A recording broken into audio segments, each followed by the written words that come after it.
സമയത്ത് ഇവിടെ ഇടനിലക്കാരും പരസ്യക്കാരായിട്ട് പ്രവർത്തിക്കുന്നത് നമ്മളെ പോലെ ഓരോ ഡിസ്ട്രിബ്യൂട്ടർ ആവുന്നത് കൊണ്ട് തന്നെ നേരത്തെ ട്രഡീഷണൽ ബിസിനസ്സിൽ പറയുന്ന അതേ 65% തുക ഇവിടെ ഡയറക്റ്റ് സെല്ലിംഗിൽ നമ്മളെ പോലെ ഓരോ വ്യക്തികൾക്ക് കമ്പനി ഡിസ്ട്രിബ്യൂട്ട് ചെയ്ത് തരുവാണ് ചെയ്യുന്നത്. ഇത് ഞാൻ പറഞ്ഞ ഒരു ബിഗ്ഗസ്റ്റ് ഓപ്പർച്യൂണിറ്റിയാണ് ഞാൻ നിങ്ങളുടെ മുന്നിലേക്ക് പറയാൻ പോകുന്നത്. അവിടെ നോക്കിക്കഴിഞ്ഞാൽ ഫിക്കിയുടെ റിപ്പോർട്ട് അനുസരിച്ച് നമ്മളിപ്പോൾ ഉള്ള വർഷം ഏതാ 2025 അല്ലെ. 2025 ഡയറക്റ്റ് സെല്ലിംഗിലേക്ക് 18 മില്യൺ യുവ ജനങ്ങൾക്ക് വരുമാനം ലഭിക്കുന്ന ഒരു അവസരമായിട്ട് ഡയറക്റ്റ് സെല്ലിംഗ് മാറുമെന്ന് പറയുന്നത് എനിക്ക് തോന്നുന്നത് 2019 എന്തോ ആനുവൽ റിപ്പോർട്ടാണ്. അത് കഴിഞ്ഞ് നോക്കിക്കഴിഞ്ഞാല് പലർക്കുള്ള സംശയം ഇത് നിയമസാധ്യതകളുള്ള അവസരമാണോ എന്നാണ്. അതിന്റെ ഭാഗമായിട്ട് നിങ്ങൾക്ക് നോക്കിയാൽ മനസ്സിലാവും 2015 ജൂലൈ 29 കേരള ഗവൺമെന്റ് ഒരു അസാധാരണ ഗസറ്റിലൂടെ ഈ മേഖലയെ കൂടുതൽ വ്യക്തതയുള്ളതാക്കി മാറ്റി. അതിന്റെ ഭാഗമായിട്ട് 2018 ഓഗസ്റ്റ് 24 നമ്മുടെ Gulati institute of finance and ടാക്സേഷന്റെ സഹായത്തോടു കൂടി ഈ ഒരു മേഖലയ്ക്ക് ഒരു റെഫറൻസ് പുസ്തകവും തയ്യാറാക്കി അതിൽ നമ്മുടെ ബഹുമാനപ്പെട്ട മുഖ്യമന്ത്രി പിണറായി വിജയൻ സാറ് ഒരു സന്ദേശമൊക്കെ നൽകിയതാണ് നിങ്ങൾക്ക് ഇപ്പോൾ ഇവിടെ കാണാൻ പറ്റുന്നത്. അതിന്റെ ഭാഗമായിട്ട് 2021 ഡിസംബർ 28 നമ്മുടെ കേന്ദ്ര ഗവൺമെന്റും ഒരു ഗസറ്റിലൂടെ ഈ മേഖലയെ കൂടുതൽ ശക്തമുള്ളതാക്കി മാറ്റി. അതിന്റെ ഭാഗമായിട്ട് world federation of direct selling association, നമുക്കിപ്പോൾ പല മേഖലകളിലും നമുക്ക് അസോസിയേഷൻ ഇല്ല, അതുപോലെ ഡയറക്റ്റ് സെല്ലിംഗിന്റെ ഒരു അസോസിയേഷൻ ആണ് WFDSA എന്ന് പറയുന്നത്. അതിന്റെ 2019-20 കണക്ക് പ്രകാരം ഡയറക്റ്റ് സെല്ലിംഗ് എന്ന് പറയുന്നത് $150.5 ബില്യൺ ഇൻഡസ്ട്രി ആയിട്ട് മാറി എന്നാണ് പറയുന്നത്. ഇന്ന് ഡയറക്റ്റ് സെല്ലിംഗ് സക്സസ്ഫുള്ളി 170 രാജ്യങ്ങളിൽ വളരെ സക്സസ്ഫുള്ളി റൺ ചെയ്തു പോകുന്ന ഒരു ബിസിനസ് മോഡലാണ്.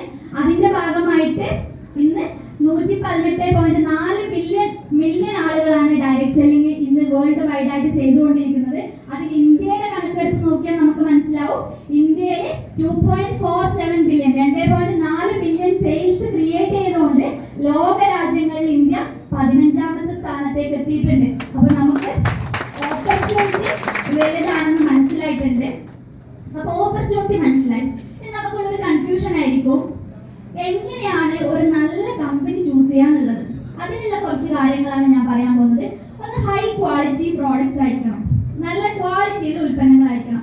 2, അത്രയും സക്സസ് ആയിട്ടുള്ള ഒരു ട്രാക്ക് റെക്കോർഡ് കമ്പനിക്ക് ഉണ്ടായിരിക്കണം. 3, വളരെ ലളിതമായിട്ട് ചെയ്യാൻ പറ്റുന്ന ഒരു ബിസിനസ് അവസരമായിരിക്കണം.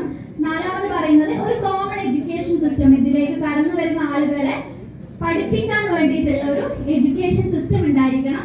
പിന്നെ പറയുന്നത് സ്ട്രോങ് മാനേജ്മെന്റ് ആൻഡ് ലീഡേഴ്സ്, ഈ ബിസിനസ്സിലേക്ക് വരുന്ന ആളുകളെ സപ്പോർട്ട് ചെയ്യാൻ ലീഡേഴ്സും മാനേജ്മെന്റും വളരെ സ്ട്രോങ് ആയിരിക്കണം. ഏറ്റവും അവസാനമായിട്ട് പറയുന്നത് അട്രാക്റ്റീവ് ബിസിനസ് പ്ലാൻ, ഏതൊരു വ്യക്തിയെയും ആകർഷിക്കുന്ന രീതിയിലുള്ള ഒരു ബിസിനസ് അവസരമായിരിക്കണം. അപ്പൊ ഇത്രയും കാര്യങ്ങൾ നമുക്ക് ഞാൻ ഇനി പറയാൻ പോകുന്ന കമ്പനിക്ക് ഉണ്ടോന്ന് നോക്കിയാലോ? റെഡി? ഓക്കെ. അങ്ങനെയാണെങ്കിൽ ഞാനിവിടെ നിങ്ങളുടെ മുന്നിലേക്ക് വളരെ ശക്തമായി നിങ്ങളുടെ എല്ലാവരുടെയും നിറഞ്ഞ കൈകളോട് ഇൻട്രൊഡ്യൂസ് ചെയ്യാണ്.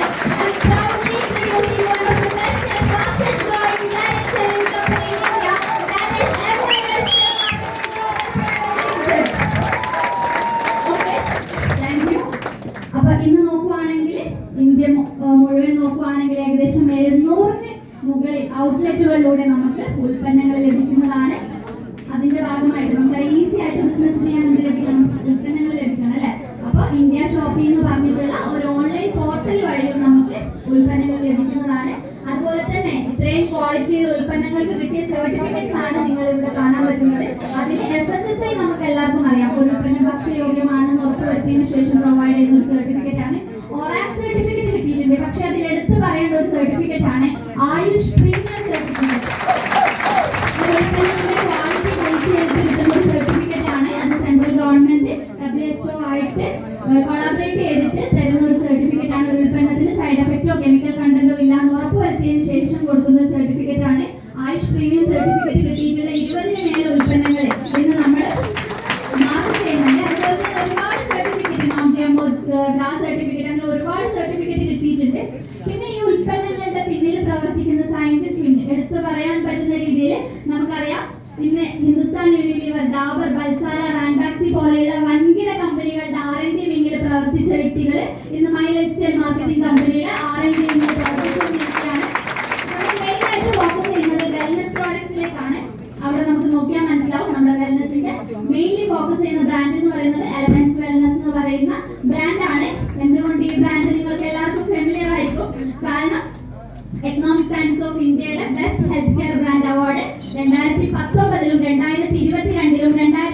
2024-ലും വെൽനസ് പറയുന്ന ബ്രാൻഡിനാണ് ലഭിച്ചിട്ടുള്ളത്. ഇനി ഒരുപാട് ഉൽപ്പന്നങ്ങളുണ്ട്. ഉൽപ്പന്നങ്ങൾ ഞാൻ വളരെ ചുരുക്കി പറഞ്ഞു തരാം. ലിവഗ എന്ന് പറയുന്ന ഒരു ഉൽപ്പന്നം നമ്മുടെ ഗ്യാസ് ട്രബിൾ, നെഞ്ചിരിച്ചൽ പോലെയുള്ള പ്രശ്നങ്ങൾക്ക് നമുക്ക് യൂസ് ചെയ്യാം. അത് വരാതിരിക്കാനും വുമൺ കമ്പാനിയൻ, സ്ത്രീകൾക്ക് ആർത്തവ സമയത്ത് ഉണ്ടാകുന്ന പ്രശ്നങ്ങൾ പരിഹരിക്കാൻ വേണ്ടിയിട്ട് കഫ സംബന്ധമായിട്ടുള്ള പ്രശ്നങ്ങൾക്ക്, നമ്മൾ കഫക്കെട്ട് പോലെയുള്ള പ്രശ്നങ്ങൾക്ക് ഉപയോഗിക്കാൻ പറ്റുന്നത്. മൾട്ടികാർ ബ്ലഡ് പ്യൂരിഫയർ, രക്തം ശുദ്ധീകരിക്കാനും വെരിക്കോസ് വെയിൻ പോലെയുള്ള പ്രശ്നങ്ങൾക്കൊക്കെ നമുക്ക് അത് വരാതിരിക്കാനും. ഈ പറയുന്നതൊന്നും മരുന്നുകളല്ല, ഇതൊക്കെ നമുക്ക് ഫുഡ് സപ്ലിമെന്റ്സ് ആണ്, വെൽനസ് പ്രോഡക്റ്റ് ആണ്. വരാതിരിക്കാൻ വേണ്ടി നമുക്ക് പ്രിക്കോഷൻ ആയിട്ട് ഉപയോഗിക്കാൻ പറ്റുന്ന ഉൽപ്പന്നങ്ങളാണ്. അതുപോലെ തന്നെ വുഡ് ഹീലിംഗ് എന്ന് പറഞ്ഞിട്ട് ഒരു ക്രീം നമ്മുടെ പൊള്ളല്, മുറിവ്, കൂറ്റിമുണ്ടുകറല് പോലെയുള്ള പ്രശ്നങ്ങൾക്ക് ഉപയോഗിക്കാം. നോവേദന ജെൽ ജോയിന്റ് പെയിൻസിന് യൂസ് ചെയ്യാൻ പറ്റുന്ന ഒരു പ്രോഡക്റ്റ് ആണ്. മാൻ ശക്തിമാൻ പുരുഷന്മാരുടെ ആരോഗ്യത്തിന് ഉപയോഗിക്കാൻ പറ്റുന്ന ഒരു ഉൽപ്പന്നമാണ്. ഫൈറ്റ് സ്ട്രെസ്, മാനസികമായിട്ടുള്ള ടെൻഷൻ, ഉന്മേഷക്കുറവ്, ഉറക്കക്കുറവ് പോലെയുള്ള പ്രശ്നങ്ങൾക്ക് ഉപയോഗിക്കാം. നോവേദന ക്യാപ്സ്യൂൾ, നേരത്തെ പറഞ്ഞു നോവേദന ജെൽ, അതിന്റെ കൂടെ തന്നെ നമ്മൾക്ക് ഉണ്ടാവുന്ന പ്രശ്നങ്ങൾക്ക്, ജോയിന്റ് റിലേറ്റഡ് ആയിട്ടുള്ള പ്രശ്നങ്ങൾക്ക് ഉപയോഗിക്കാം. അതുപോലെ തന്നെ ഇമ്മ്യൂണോതെറാപ്പി പ്ലസ് കുളിച്ചത് കെട്ടല് പോലത്തെ പ്രശ്നങ്ങൾ, കോൺസ്റ്റിപ്പേഷൻ പോലെയുള്ള പ്രശ്നങ്ങൾക്ക് യൂസ് ചെയ്യാൻ പറ്റും. വെൽഹാർട്ട്, ഹൃദയമില്ലേ ഉണ്ട്, ഹൃദയ സംബന്ധമായിട്ട് നമുക്ക് ഹൃദയ സംബന്ധമായിട്ടുള്ള പല പ്രശ്നങ്ങളും നമ്മൾ ഇന്ന് കേട്ടുകൊണ്ടിരിക്കുകയാണ്. ഹൃദയ സംബന്ധമായിട്ടുള്ള പ്രശ്നങ്ങൾ വരാതിരിക്കാനും വന്ന ആളുകൾക്ക് അതിൽ നിന്ന്